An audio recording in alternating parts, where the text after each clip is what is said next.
La santé mentale des Français, pour ne parler que des Français, va globalement pas si bien. Usons de cet euphémisme. On va globalement pas si bien, collectivement et individuellement. C'est un état de fait qu'on se dit vite fait autour d'une bière sur le ton de la blague.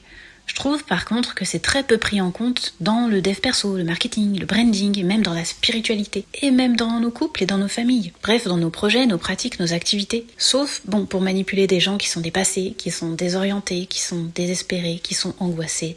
Là, va y avoir du monde pour comprendre d'un coup, paf, ça s'allume, qu'il y a un état psychologique à prendre en compte, qu'il y a une sensation de peur à prendre en compte. T'en as certainement entendu parler pour travailler ton marketing, appuyer sur la peur, faire ressortir la peur, faire comprendre la peur.